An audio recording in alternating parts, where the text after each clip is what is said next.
Causana house by ODA, Oficina de Arquitectos Lanzone, Gabarro in MALAGUEño, Argentina.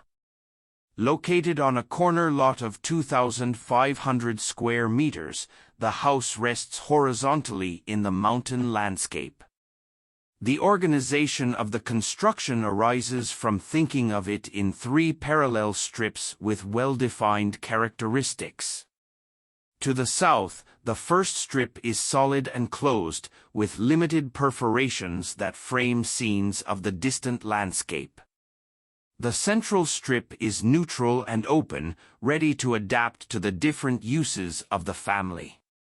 And finally, to the north, the third strip is noble and lightweight, full of light and spaciousness that connects us to the landscape of thorns and carob trees, allowing everyday activities to expand outward.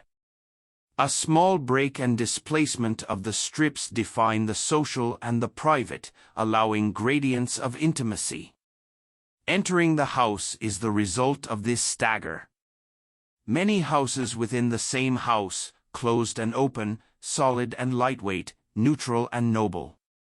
The journey begins with a beautiful carob tree in the corner. On the side, a concrete ribbon on the ground provokes us to walk. Further on, an aerial and upper beam frames the sky and invites us to continue. The house dissolves, and the void shows its concrete soul. The mountain landscape is left behind, and now many grays of different textures envelop it. Inside, everything flows towards the northern sun, and the spaces of enjoyment flow continuously one after another. Designed to receive, celebrate, gather, and contemplate. Just as they need them, these spaces are simple in timeless language. They are ready to be lived, used, and inhabited by the family that imagined them. On the opposite side, the private spaces, more enclosed and individual, are also open to the north. The structure is the architecture, or vice versa. They are one. The ordered and rigorous pieces are few. From bottom to top. At one end, a concrete beam sinks into the ground, starting buried and ending at the opposite end barely supported. The beam levels the only plane of the house. There are many walls to the south, the rest are located transversely delimiting the spaces. Finally, at the top, some heavy concrete beams fly in the sky. They play at being lightweight in the air.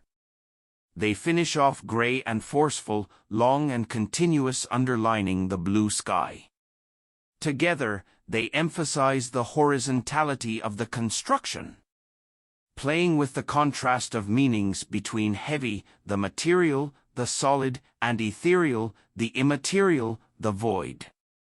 This house invited us, once again, to think and reflect on the relationships between light and shadow, landscape and architecture, matter and structure. The possibilities are many, for this house only one. Like a stone resting on the grass. A silent and simple stone.